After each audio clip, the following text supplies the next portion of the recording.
Oi pessoal, Flora aqui. Hoje vou falar a respeito de algo que para muitos será controversial, mas no entanto eu vou levar adiante, pois não sou chamada para ficar calada a respeito disso. E estou profundamente agradecida ao nosso Pai eterno por haver me revelado isso. Bom, vamos ver então. O apóstolo Paulo disse que devemos testar todas as coisas. Muito obrigado, Paulo. Eu certamente fiz a minha tarefa aqui em testar tudo o que você falou. E escreveu.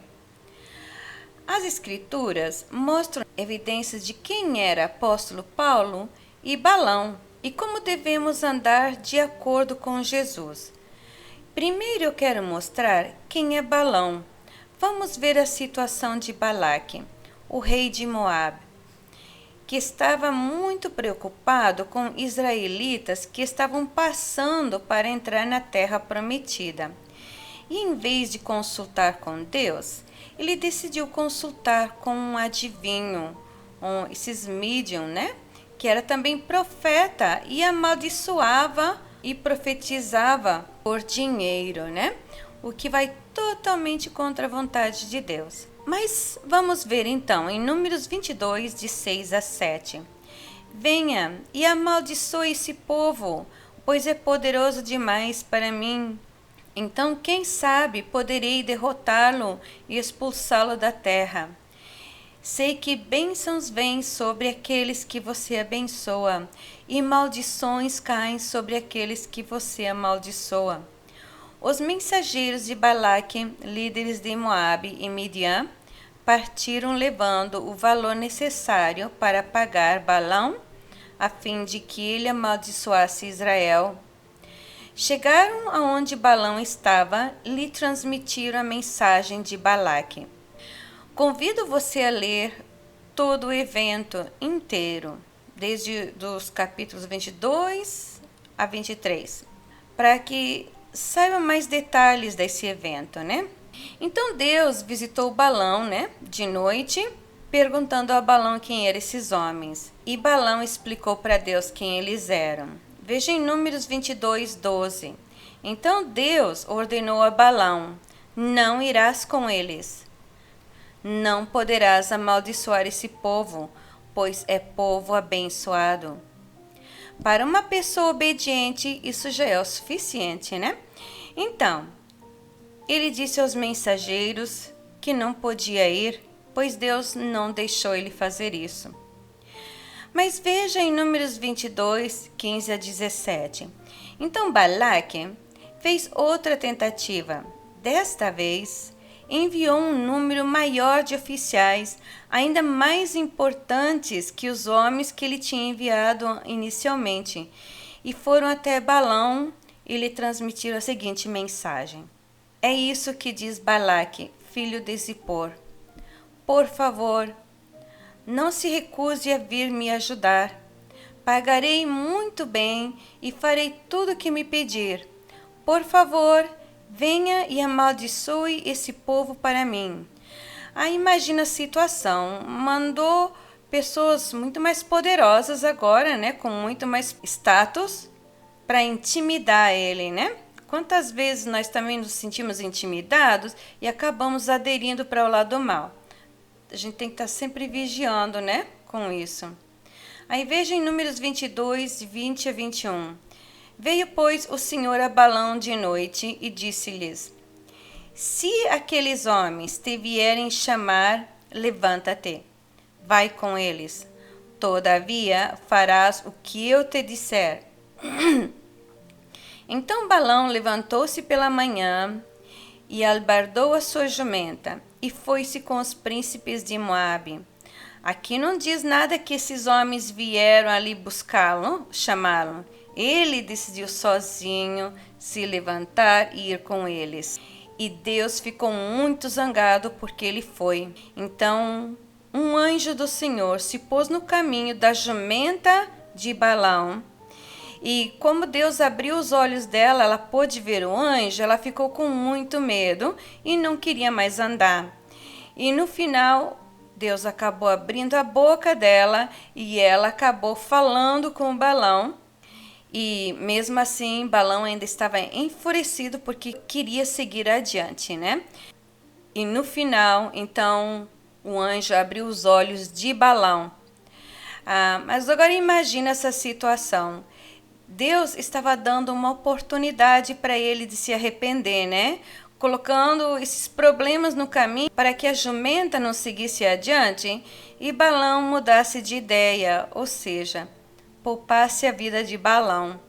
Quantas vezes nós também, algumas vezes, levantamos de manhã, talvez com coisas, intenções ruins, e Deus põe um montão de coisa no caminho, aí fura o pneu, pedras no caminho, e a gente acaba abandonando aquele plano que não era bom para nós, né? Números 22, 32 a 33. Então o anjo do Senhor lhe disse: Por que já 3 vezes espancaste a tua jumenta? Eis que eu saí para ser teu adversário, porquanto o teu caminho é perverso diante de mim. Porém a jumenta me viu e já 3 vezes se desviou de diante de mim. Se ela não se desviara diante de mim, na verdade que eu agora te mataria e a ela deixaria com vida. Então, ele teria que ser grato à sua jumenta, né? Ela salvou a vida dele por desviar-se do caminho. E por que ele está dizendo que Balão é perverso? Então imagina, ele está indo porque ele quer o dinheiro, por causa disso que ele queria seguir adiante e a jumenta não estava deixando. Então isso significa que ele, mesmo tendo uma relação íntima com Deus Pai Todo-Poderoso, mesmo assim amava mais as coisas aqui dessa terra que o seu próprio Criador. Então por isso a perversidade. E também a intenção era de amaldiçoar um povo inteiro, tudo para ele conseguir esses tesouros e poder que esse rei podia fornecer a ele, né? Vejamos em Números 22, 35. O anjo do Senhor disse a Balão: Vá com os homens, mas fale apenas o que eu lhe disser. Balão seguiu viagem com os oficiais de Balaque. Então Balão foi com os príncipes de Balaque e depois de muitas tentativas de amaldiçoar, Deus não permitiu e cada vez Balão abençoou mais ainda. Veja em Números 23, 18 a 22. Esta foi a mensagem que Balão transmitiu. Levanta-se, Balaque, e preste atenção. Ouça-me, filho de Zippor. Deus não é homem para mentir, nem ser humano para mudar de ideia. Alguma vez ele falou e não agiu? Alguma vez prometeu e não cumpriu? Ouça, recebi a ordem de abençoar. Deus abençoou e não posso anular sua bênção. Quando ele olha para Jacó, não vê maldade alguma, não vê calamidade à espera de Israel, pois o Senhor seu Deus está com eles.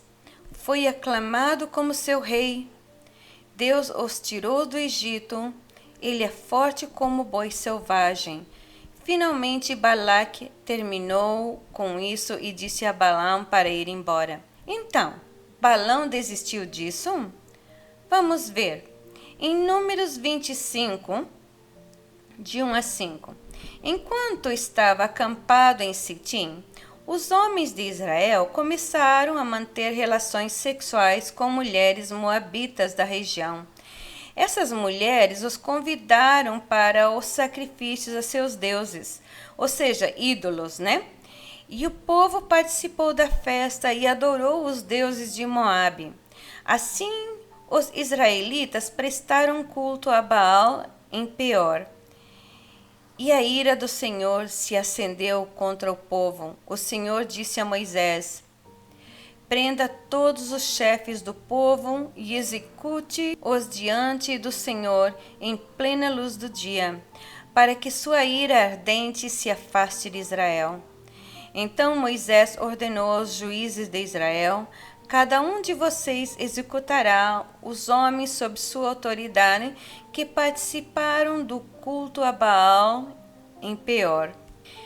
Nesse momento, enquanto todos choravam à entrada da tenda de encontro, um israelita levou para dentro de sua tenda uma mulher midianita, diante dos olhos de Moisés e de toda a comunidade de Israel. Quando Fineas, filho de Eleazar e neto do sacerdote Arão, viu isso, levantou-se e saiu do meio do povo.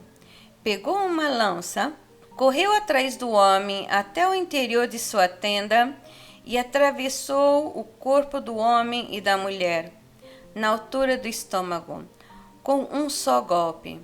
Então a praga contra os israelitas cessou. A essa altura, porém, 24.000 pessoas já haviam morrido. Ok, vamos ver essa situação mais de perto. Esses homens israelitas provavelmente estavam na frente da batalha, né? Suas esposas e filhos, tudo indo mais atrás por proteção a eles, né? De repente se deparam com mulheres belas, atraentes, se oferecendo para prazer. Mas esse prazer era condicional, falando de favores com condições.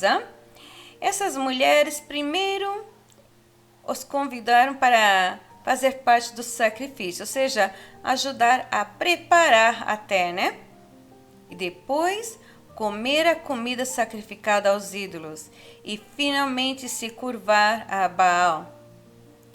Agora, lembrando que Satanás também pediu a Jesus que se curvasse e o adorasse em Mateus 4. Só que Jesus resistiu, mas eles não.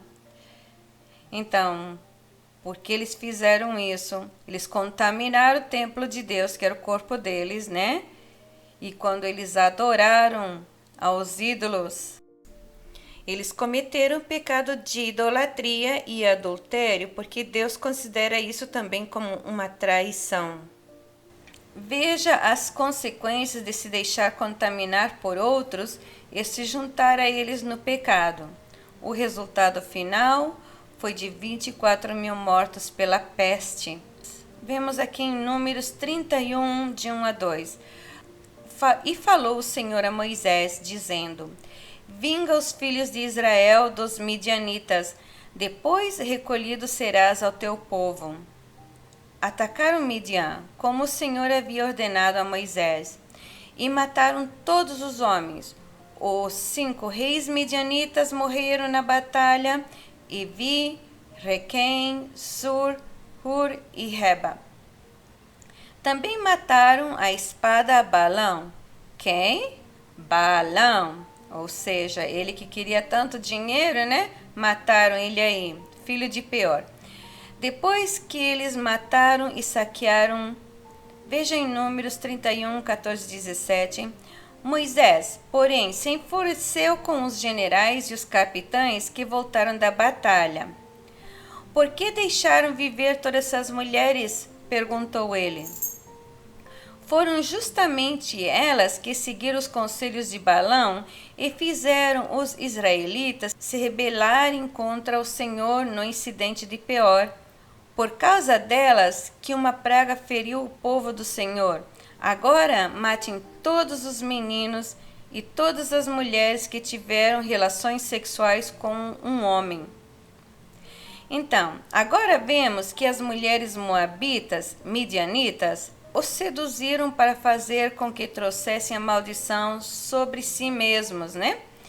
E quem deu a instrução foi Balão. Como você vê, ele não desistiu dos tesouros de Balaque. E quanto a nós, estamos levando alguém a pecar contra Deus para que assim temos companhia nos nossos pecados? Ou melhor, fazendo alguém tropeçar? Agora vejamos nos tempos dos apóstolos, quando Jesus apareceu a João, dando a mensagem às 7 igrejas em Apocalipse 2, de 12 a 14. Escreva essa carta ao anjo da igreja em Pérgamo. Esta é a mensagem daquele que tem a espada afiada dos dois lados. Conheço o lugar onde você vive, a cidade onde está o trono de Satanás. Ainda assim, você permanece leal ao meu nome. Recusou-se a negar sua fé em mim, até mesmo quando Antipas, minha testemunha fiel, foi morto onde vocês vivem, o lugar de habitação de Satanás. Contudo, tenho contra você algumas queixas. Você tolera em seu meio pessoas cujo ensino é semelhante ao de Balaão, que mostrou a Balaque como fazer o povo de Israel tropeçar. Ele os instigou a comer alimentos oferecidos a ídolos e a praticar imoralidade. Ou seja, parece que o mal se infiltrou na igreja primitiva com uma doutrina diluída de Balaão, fazendo com que as pessoas cometessem os pecados mencionados acima, né?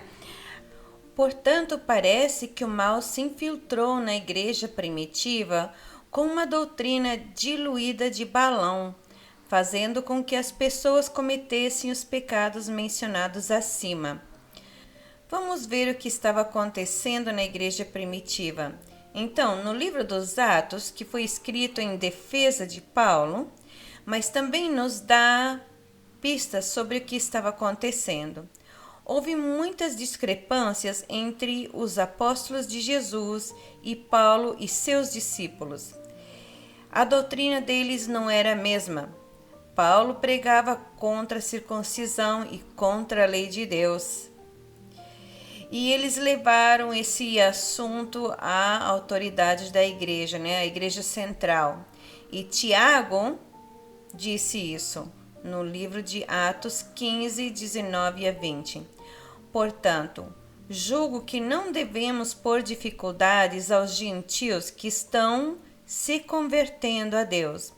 Ao contrário, devemos escrever a eles dizendo-lhes que se abstenham de comida contaminada pelos ídolos, da imoralidade sexual, da carne de animais estrangulados e do sangue. Ok. Agora diz aqui que Tiago julgou, mas tem Tiago autoridade para tomar tais decisões? Vamos ver.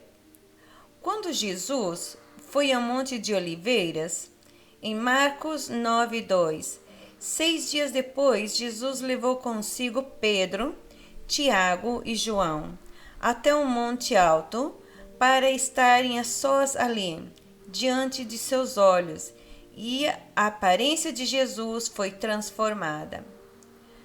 Marcos 5:37.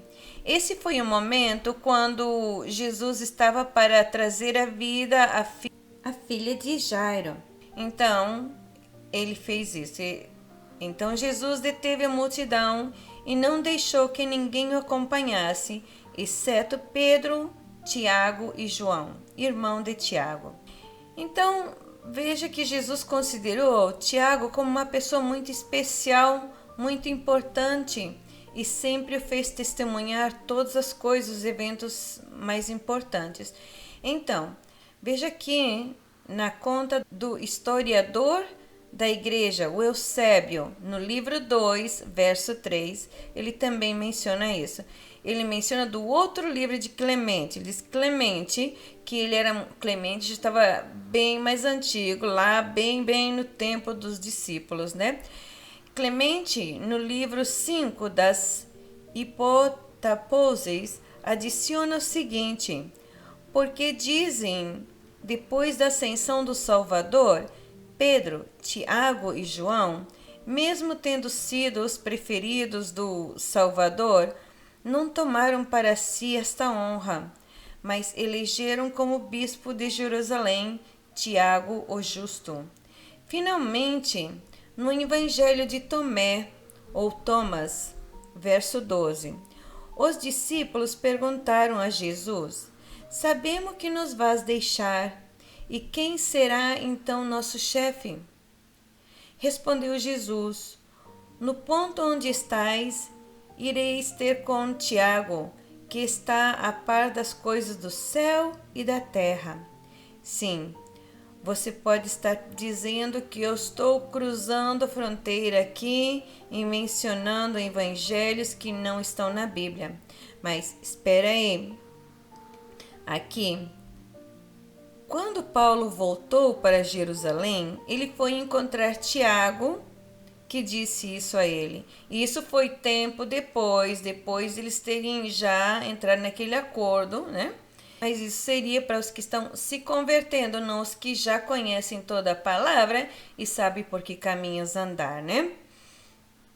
Mas então veja aqui, quando Paulo retornou, em Atos 21, de 21 a 24. Mas eles foram informados, aqui fala Tiago para Paulo, né? Mas eles foram informados de que você ensina todos os judeus que vivem entre os gentios a abandonarem a lei de Moisés. Ouviram que você os instrui a não circuncidarem os filhos, nem seguirem os costumes judaicos. Que faremos? Certamente eles saberão que você chegou. Queremos que você faça o seguinte: temos aqui 4 homens que cumpriram um voto. Vai com eles ao templo e participe da cerimônia de purificação. Pague as despesas para realizarem o ritual de raspar a cabeça. Então todos saberão que os rumores são falsos e que você mesmo cumpre as leis judaicas. Por favor, leia todo o capítulo se tiver uma chance. E Paulo obedeceu a Tiago e fez exatamente o que Tiago lhe ordenou. Ali prova a autoridade que ele tinha, né? E também porque Paulo sabia muito bem do perigo iminente de ser apedrejado até a morte por apostasia, porque apostasia é qualquer coisa que você prega contra a lei de Deus, e era exatamente isso que ele estava fazendo, né? Mas lembre-se que o acordo foi feito antes e que eles deveriam se abster dessas coisas, de coisas poluídas por ídolos, de moralidade sexual, de coisas estranguladas e de sangue. E Paulo concordou com isso. Ele estava sendo honesto? Não, porque assim que ele se afastou, ele foi em frente, ele seguiu adiante e não apenas pregou contra isso aos gentios, mas também foi aos judeus convencendo-os a pecar contra Deus. Porque se ele estivesse de acordo e tivesse cumprido com os requisitos, ninguém estaria escutando que Paulo estaria fazendo isso, né? Certo. Mas vamos ver nas cartas que Paulo escreveu depois, né? 1 Coríntios 8, de 4 a 11. Portanto, em relação ao alimento sacrificado aos ídolos, sabemos que o ídolo não significa nada no mundo e que só existe um Deus. Pois, mesmo que haja os chamados deuses, que no céu, quer na terra, como de fato há muitos deuses e muitos senhores, isso aqui entre parênteses, é alguém que quando fez a tradução para português, decidiu agregar isso aí. Também em outras traduções, ou seja, os escrivãos lá decidiram pôr o que estava na mente deles. Até os manuscritos falsos de Paulo foram mais falsificados, né? Para nós, porém, há um único Deus, Pai, de quem vêm todas as coisas e para quem vivemos, e um só Senhor, Jesus Cristo, por meio de quem vieram todas as coisas e por meio de quem vivemos. Contudo, nem todos têm esse conhecimento. Alguns, ainda habituados com os ídolos, comem esse alimento como se fosse um sacrifício idólatra. E como a consciência deles é fraca, fica contaminada. A comida, porém, não nos torna aceitáveis diante de Deus. Não seremos piores se não comemos, nem melhores se comemos. Contudo, tenham cuidado para que o exercício da liberdade de vocês não se torne uma pedra de tropeço para os fracos. Pois se alguém que tenha consciência fraca vir a ver você, que tem esse conhecimento, comer num templo de ídolos, não será induzido a comer do que foi sacrificado aos ídolos? Assim, esse irmão fraco, por quem Cristo morreu, é destruído por causa do conhecimento que você tem. Então agora ele está fazendo aqueles que querem obedecer a Deus parecerem fracos mentalmente e que não somos melhores nem piores por comê-lo, que são suas palavras, não de Jesus, porque viram muito bem no livro de Apocalipse que Jesus está condenando, 30 anos mais tarde, ele está condenando essa prática, né, de comer comida sacrificada para ídolos. Mas daí vejamos que Paulo, depois de ele falar tudo isso, que como ele tem consciência disso, eles têm conhecimento, eles não são fracos mentais. Mas daí ele reversa a bola aqui no 1 Coríntios 10, 19 e 21. Portanto, o que estou querendo dizer? Será que sacrifício oferecido a um ídolo é alguma coisa? Ou o ídolo é alguma coisa? Não. Quer dizer que o que os pagãos sacrificam é oferecido aos demônios e não a Deus. E não quero que vocês tenham comunhão com os demônios. Vocês não podem beber do cálice do Senhor e do cálice dos demônios. Não podem participar da mesa do Senhor e da mesa dos demônios. Ok. É uma pessoa que tem dupla personalidade, né? Primeiro ele falou a favor e agora ele está falando contra, né? E isso de comer da mesa dos demônios. E ele sabia disso por revelação dos sacrifícios aos demônios? Não, pois pode ser encontrado na Torá, que é o Antigo Testamento, que é a palavra de Deus, né? Que ele diz às pessoas que foi eliminado, já não estamos mais debaixo dessa lei. Veja em Deuteronômio 32, 17. Sacrificaram a demônios que não são Deus, a deuses que não conheceram, a deuses que surgiram recentemente, a deuses que os seus antepassados não adoraram. Então, Paulo não era inocente nisso, pois estava claro que comer coisas sacrificadas a ídolos é como juntar-se a demônios, e ele mesmo lembrou do evento de Balão. Veja aí no 1 Coríntios 10, de 7 a 8.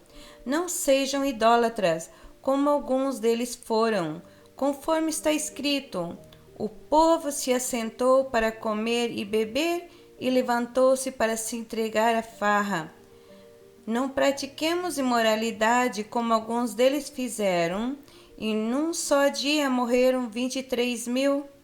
Aqui ele até erra em 1.000 anos nos números. Alguém que é tão alfabetizado na Torá, na palavra de Deus, como ele disse que era, que disse que cresceu aos pés de Gamaliel, que era um sacerdote professor, mas o fato de que ele nos lembra do evento de Balão significa também que ele está bem consciente do dano que está causando às almas das pessoas. Ele está basicamente destruindo a igreja do coração por meio de seu sistema de crença, que foi feito aos israelitas por meio de Balão, né? Mas cuidado, que Deus permite tropeços para nos testar. E é nossa obrigação testar tudo o que está sendo ensinado com a palavra de Deus. Palavra de Deus que é o Antigo Testamento. E confirmar com Jesus, não a palavra de Paulo. Paulo não é Jesus. Veja também em 2 Coríntios 12, 7. Para impedir que eu me exaltasse por causa da grandeza dessas revelações, foi-me dado um espinho na carne, um mensageiro de Satanás para me atormentar. Aqui ele está basicamente nos mostrando evidências de que ele está sob a influência de um demônio em sua carne, pois um mensageiro de Satanás é exatamente isso. Agora veja o que Tiago disse sobre essa situação. Tiago 3, de 10 a 12. Da mesma boca procedem bênção e maldição. Meus amigos, não pode ser assim. Acaso pode sair água doce e água amarga da mesma fonte? Meus irmãos, pode uma figueira produzir azeitonas ou uma videira figos? Da mesma forma, uma fonte de água salgada não pode produzir água doce. Aqui ele obviamente está falando de Paulo, pois esse homem prega a iniquidade, depois a favorece. Ele recruta para o inferno e para o céu. Tem uma mente dupla. Jesus também disse que cuspiria aos mornos, os que não são nem quente nem frio. Ou seja, decidam-se em que lado estão, né? Veja em Apocalipse 10, 5 a 6. Então o anjo que eu tinha visto ao pé sobre o mar e sobre a terra levantou a mão direita para o céu e jurou por aquele que vive para todo sempre, que criou os céus e tudo que neles há, a terra e tudo que nela há, e o mar e tudo que nele há, dizendo: não haverá mais demora, ou seja, o tempo acabou. Vendo que os tempos que estamos vivendo parecem se aproximar de uma grande tribulação, onde muitos vão perecer, pois não sabemos quando o nosso tempo se acabará. Escolha hoje quem você seguirá: Paulo, o enganador, ou nosso Senhor Jesus e os mandamentos do Pai Celestial. Lembrem-se de que se você escolher Paulo, então você é um pauliniano e receberá suas recompensas de acordo com ele, e não a recompensa prometida pelo Pai Eterno e por Jesus. Veja em João 14, 6.